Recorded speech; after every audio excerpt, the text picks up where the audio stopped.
Chers amis, Erev Tov, Beshem Hashem Naaseh Ve'Natzliach Be'ezrat Hashem Barach en ce lundi 26 du mois de décembre et Gimel du mois de Tevet. Je suis racheté par Kelly la loi Yekara pour la Refouach Lema complète et définitive jusqu'à 120 ans de Alain Yosef Ben Simi et pour Michel Atou Bat Gezala, ainsi que pour tous les malades d'Israël, Be'ezrat Hashem, ובכללם, האישה עצמו, מרת מורתימי, שרת על בת פרת נירם, יונה בן עשר חיה וחמי אסתר בת רבקה, ז'ומית שלמה בן זעירה, מאיר בן רות צופן, שרה בת ססיה, ז'ואל מרים בת שרה, אריק שועה, חי בן ארנט קוקה, נוסי רחל בת סילבט גזלה, וכן חיה בת שרה ללו, בכל בני ישראל, בכל אתר באתר, vous souhaitant tous les bonheurs du monde et merci d'avoir acheté un chiour chez nous. On est avec le Sefer Amidot, beaucoup me demandent Rabbeinu, on veut des enseignements de Rabbi Nachman, et vous n'avez pas tort, puisque vraiment je peux le dire à voix haute, les enseignements de ce géant de la Torah qui était Rabbi Nachman englobent tellement d'autres enseignements de tout le monde. C'est vraiment un condensé de toutes les Torahs, de toutes les tendances qu'on peut y découvrir avec un amour et une profondeur hors du commun. On a beau revenir sur les écrits de Rabbi Nachman, on ressort toujours avec un chidouche. En tout cas, nous allons relier cette étude de Rabbi Nachman pour la Refouach Lema, Be'ezrat Hashem, des noms qu'on vient de citer. Donc, je reprends leur nom ici, juste avec votre permission. Voilà. Alain Yosef Ben Simi et Michel Atou Bat Gezala. On pensera aussi à Shem Atov, Joël Yosef Ben Moratimi Esther. Et on commence ce shiur. Un des points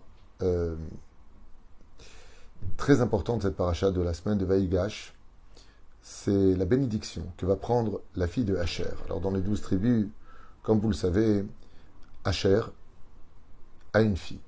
Et son nom va vraiment marquer l'histoire.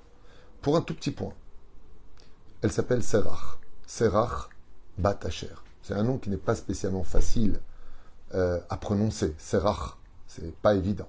Serach Bat Asher. Et elle avait un don de la musique. Elle savait jouer de la harpe, il y en a qui disent du violon, peu importe.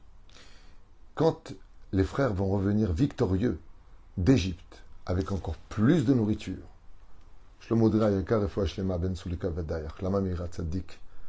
eh bien, il est évident que c'est un grand jour de joie pour tout le monde. Comme vous le savez, pendant ces 22 années, Yaakov Avinu alav shalom n'aura pas de Ruach HaKodesh, il n'aura pas de Shekhinah au-dessus de lui parce qu'il est triste. Et dans le judaïsme, quand on veut Dieu près de soi, il faut faire un petit effort. C'est bizarre. Parce que quand on va mal, on a envie de dire à Dieu, Dieu, viens me consoler, aide-moi. Ouais. Et Dieu dit, je veux bien t'aider, mais ouvre-moi la porte. Ça veut dire quoi, techniquement parlant, d'ouvrir la porte à Dieu pour qu'il vienne m'aider? Mets un sourire. Ça veut dire que la Shekhinah ne peut pas reposer chez quelqu'un qui est triste. Les choses sont claires. Pourquoi est-ce que Yaakov n'a plus la Shekhinah avec lui pour le guider, pour qu'il puisse voir à la limite où est Yosef, qu'est-ce qui se passe? Parce que la tristesse éloigne Dieu. Quelqu'un de triste, c'est pas que Dieu l'a abandonné, c'est que là où l'obscurité s'installe dans le cœur, ça se remplit de mauvaises choses. Donc la shrina s'éloigne, parce que l'endroit est déjà pris, si vous préférez, de façon imagée, bien sûr. Velachen, Serach Bat Asher va prendre sur elle une mitzvah. Elle va courir pour annoncer la nouvelle à son grand-père. Et pour cela, il va falloir faire preuve de beaucoup de sagesse et de pédagogie. Yaakov n'est plus tout jeune. Il faut lui annoncer une très bonne nouvelle, mais qui peut créer chez lui un choc émotionnel. Donc, elle va prendre de la musique. Et elle va se mettre à jouer délicatement près de lui. Et au lieu de lui annoncer la nouvelle, elle va lui chanter la nouvelle. Et Yaakov, au début, nous dit le Midrash, ne va pas spécialement, c'est marqué dans Otsar Agadot à Torah, ne va pas spécialement prêter attention directement. Mais d'un coup, ses oreilles vont se mettre à écouter les mots. Et elle va lui chanter « Yosef est vivant, et il est vice-roi d'Égypte. Il est souverain, et il t'attend. » Waouh! Yaakov commence à l'écouter, et il sait qui est Serach Bat Asher. C'est pas une charrieuse. Alors, ça va? Ah, t'as de l'oseille? Ah, c'est bien, t'as grossi, hein? Non, c'est pas un bleed. Non. Serach Bat Asher, elle avait une grande valeur de la parole. Et même quand elle charriait, si ça lui arrivait, c'était toujours pour relever l'autre, et non pas l'humilier ou le mettre, gêner.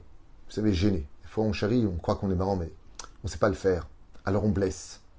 Alors, tu es venu pour manger, tu es venu pour profiter, tu es venu... Pourquoi tu dis ça? C'est pas marrant. Ça fait rire que toi. Sérar Batacher, c'est une femme qui est exceptionnelle parce qu'elle avait pris sur elle de donner la vie aux autres en ne jamais donnant une mauvaise nouvelle. Dès qu'il y avait une mauvaise nouvelle, elle partait. Elle ne voulait pas ni la donner, ni l'accorder. Et la reine, dans le cas échéant, Slicha ani asuk. Toda. La reine, Bezrat Hashem, à travers l'enseignement de Sérar Batacher, il y a tout simplement cette extraordinaire dimension d'être un palier, un facteur de la bonne nouvelle et surtout pas autre chose. Qu'est-ce que va faire Yaakov Avinu alav shalom? Il va donner une bénédiction d'éternité, de vie, de repos, d'amour, de paisible, de toutes les bénédictions qu'on pourrait donner à une personne parce qu'il lui a donné une bonne nouvelle.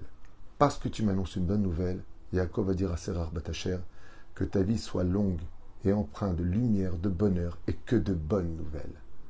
Voilà le salaire que nous racontent nos sages sur Sérar Batacher.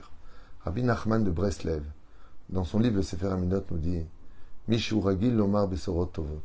Celui qui prend sur lui d'annoncer que de bonnes nouvelles, il est toujours là pour cela. Ou Nitlabesh Beprinat Eliyahu. Il devient, écoutez bien, un des soldats de Eliyahu Hanavi, car le prophète Eliyahu Hanavi, Zachor Letov, a été un des facteurs communs pour annoncer les bonnes nouvelles. C'est-à-dire, il viendra annoncer la Géoula. Et étant donné qu'il vient dire enfin, avant que ne vienne la Géoula, les enfants, stop, tout va bien se passer maintenant, eh bien, Eliyahu Hanavi, Zachor Letov, va avoir ce mérite d'être celui qui prendra avec lui, tu deviens un ange d'Eliyahu Hanavi quand tu annonces de bonnes nouvelles. Comme ça nous dit ici, Hu nitlabesh frinat Eliyahu. Tu deviens toi-même un Eliyahu Hanavi. Ensuite, Al tevasa besorara, ne fait jamais partie des gens, dit Rabbi Nachman, qui annoncent de mauvaises nouvelles.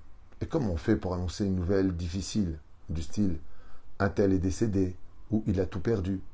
On dit, Dieu va renouveler son mazal, il a besoin de renouveler son mazal. Ou alors, si Chaz Shalom papa est parti, on dit maman est vivante ou maman a rejoint papa. On ne dit pas le mot mort, par exemple. Kim Hamad Besorara Metu Kama Nefashot. Car des fois, quand on annonce une mauvaise nouvelle, eh bien, on peut provoquer la mort des autres. C'est pour ça qu'une personne doit faire très attention. Regardez ce que nous disent les Chachamim.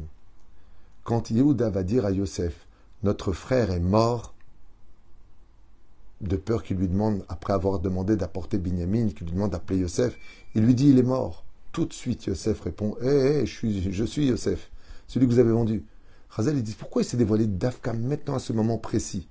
Réponse parce qu'il a entendu de la bouche de Yehuda, il est mort, il a eu peur que sa parole provoque sa mort. Vous vous rendez compte? Rabbi Nachman l'écrit ici Al tevaser besorara ki mechamad besorara metu kama nefashot. Parce qu'en annonçant des mauvaises nouvelles, tu peux apporter la mort autour de toi. Aose mitzvah kema amara. Celui qui accomplit une mitzvah telle qu'elle nous est dite, elle nous l'est dite. En vasrin oto besorot raot. On n'annonce jamais de mauvaises nouvelles à une personne qui accomplit minutieusement les mitzvot de la Torah. Et parce que, il dit, pourquoi on ne lui annonce pas de mauvaises nouvelles? Parce que celui qui accomplit les mitzvot avec beaucoup de minutie, beaucoup d'amour, beaucoup de hirat shamaim, ça ne sert à rien de lui annoncer de mauvaises nouvelles, parce que Akadosh Baruch Hu, Gozer, Bou Mevatel, ça veut dire, le tzaddik, il va dire quelque chose et il va annuler le décret d'en haut. Donc avec le tzaddik Amiti, il n'y a pas de mauvaises nouvelles, parce qu'il peut tout renverser comme lui le ressent, lui le vit. Quatrième enseignement, Amevasa Betsorot Raot, Nofel Mochin de Katnout. Celui qui enseigne de mauvaises nouvelles a son esprit qui se réduit complètement. Mochin de Katnout, c'est-à-dire qu'il ne comprendra pas les choses dans leur profondeur.